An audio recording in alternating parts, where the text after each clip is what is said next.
And wood as well. This has got to be good for the environment. The clocks look great. And even apps like Stocks and Compass, they just have this look of precision, this sense of purpose. The best way to appreciate iOS 7 is to see it live. I'd like to give you a demo right now.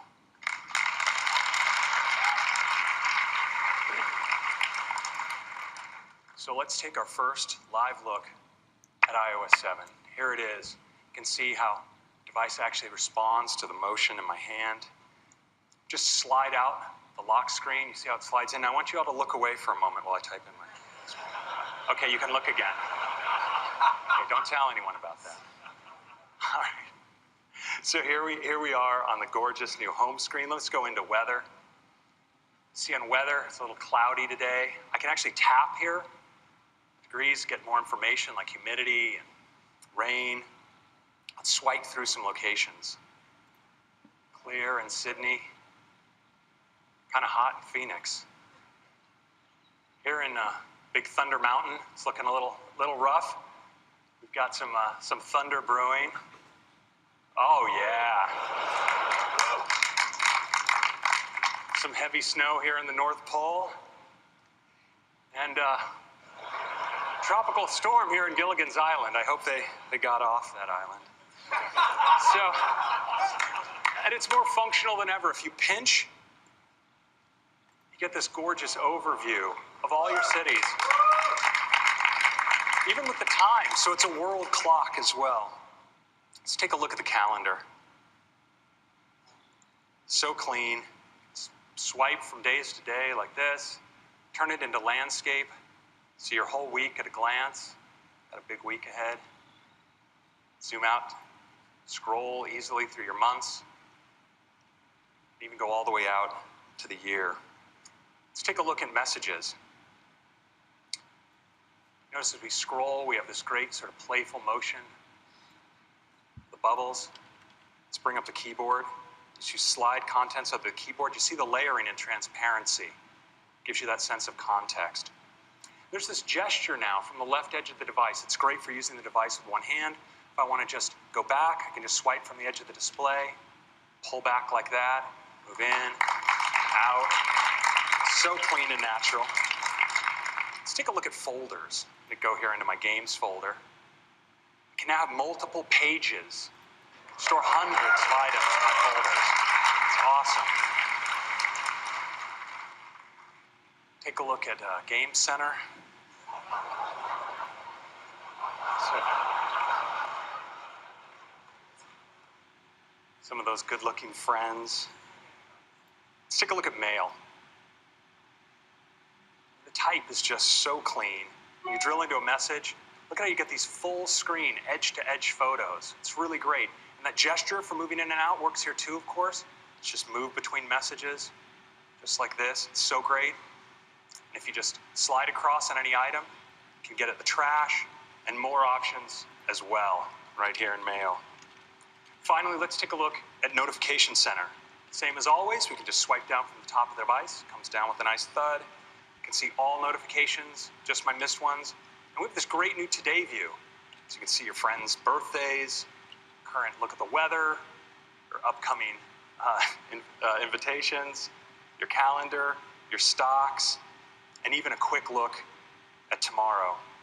You know what's really great is for the first time ever, Notification Center is now available from the lock screen as well. You don't even have to unlock your device. So that's a quick look at iOS 7. It's a comprehensive end-to-end redesign of the user experience. Installing iOS 7 on your phone is like getting an entirely new phone, but one you already know how to use, one that's so much more beautiful and functional than ever before. But iOS 7 is actually more than that. It's also a major feature release as well. I have 10 features I want to talk to you about today, starting with Control Center. Control Center is something that's so simple and yet so essential. You have those switches that you just want to get to really quickly from wherever you are. Well, now with Control Center, swipe up from the bottom of the device, and there they are.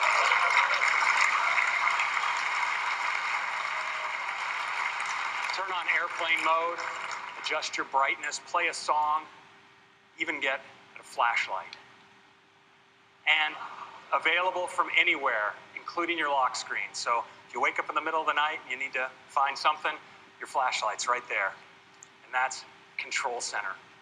Next, let's talk about multitasking.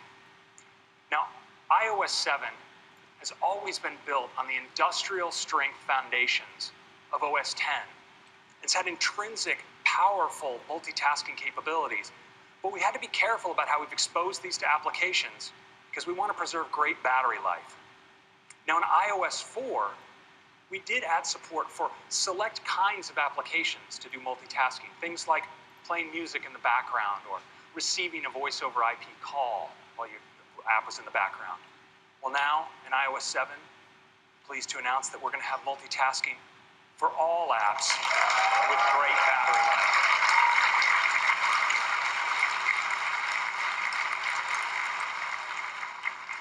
So how does it work?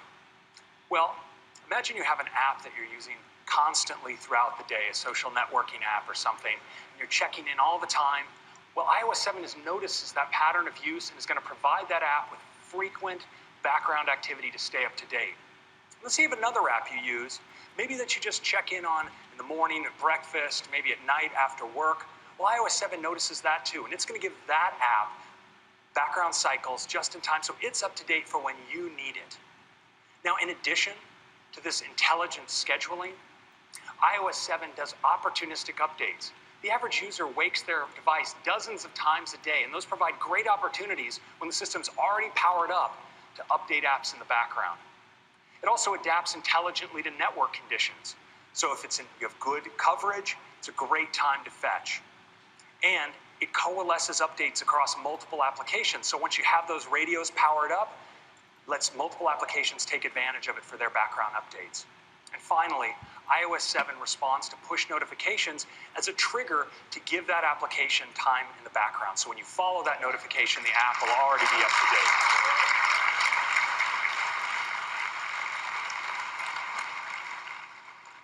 Now, iOS 7 also has a great new user interface for moving between all the things you have going on your phone. Now, you can double click and move into Notification Center and just swipe between your running applications, tap, and move right in. And that is multitasking in iOS 7.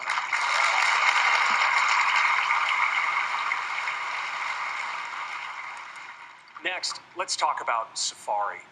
Safari is the most popular mobile browser in the world. And in iOS 7, we're making it even better. Has a great new full screen look. Really focus on your content. You pull down or tap at the top. You can now get a smart search field. From that search field, you can get one-tap access to all of your favorites, as well as do search and access URLs. And it's a great new interface for your tabs. In addition to all of this, it has parental controls and integration with the same iCloud keychain you saw earlier with Mavericks. I'd like to give you a demo of Safari now. Let's take a look. Okay. Let's head on in to Safari. So here we are in Safari. I'm going to just zoom in on this page. I want you to watch as I scroll. All the controls just recede, and now you have that full screen for your content. We've really improved the way you navigate now in Safari. I'm just going to tap in here to a link to a detailed story. We can even zoom in, of course, on this page. That same gesture you saw earlier for going back, well, of course, that works in Safari as well. So I just swipe in from the edge of the display, and I can navigate back and forth through my browser history, just like that. It's such a fantastic way to browse. Next, let's look at that unified search field. I'm just going to tap up here at the top. You see how I have one-tap access to all my favorites. It's really convenient, but I'm going to type in this case. So I'll type DIS. And you notice I have the top URL hit, as well as Google search suggestions as well, available all right here. We've really improved bookmarking as well. I'll use this bookmark control down at the bottom. I see my bookmark folders, all my bookmarks. We also have shared links. You can see stories posted by people you follow on Twitter. and my reading list. And now, just like you saw in Mavericks, on iOS, you can scroll continuously from article to article without coming back to the list. It's really awesome. Next, let's take a look at tabs. I'm going to click here at the bottom, into tabs. Unbelievable. And you're no longer limited to just 8.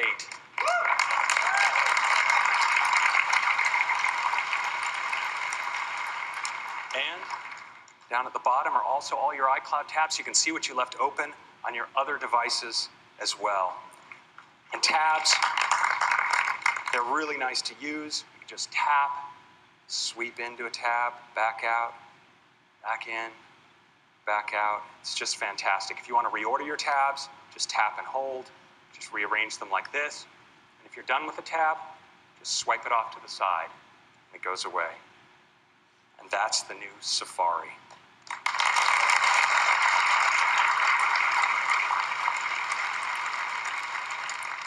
Let's take a look now at Control Center. So I'm just going to swipe up from the bottom of my display, and up comes Control Center.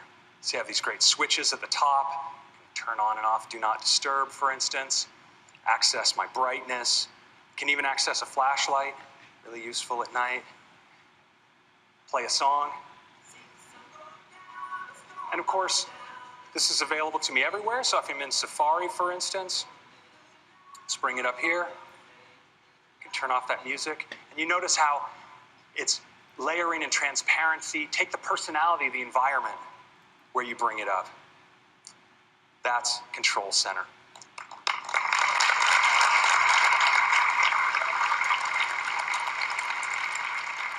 Next up, multitasking. It's just a great way to get across all the things you're doing on your device. So if I just double click here on my home button, jump into multitasking, I can just swipe across everything I have running. Want to move into one, messages, double tap, back out, move into mail, back out, just like this. It's really, really nice. That's multitasking in iOS 7. Thank you.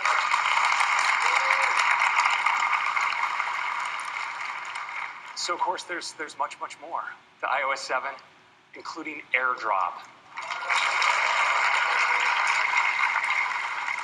AirDrop is absolutely the easiest way to share with the people that are right around you.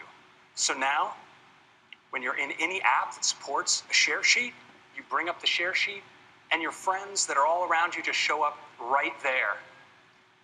You tap on one, and they're going to get a panel right on their display, and they can accept what it is that you shared. They accept it, they're taken right into the app. And you know, if you want to share with multiple people, you just tap, tap, tap. No need to wander around the room, bumping your phone with others.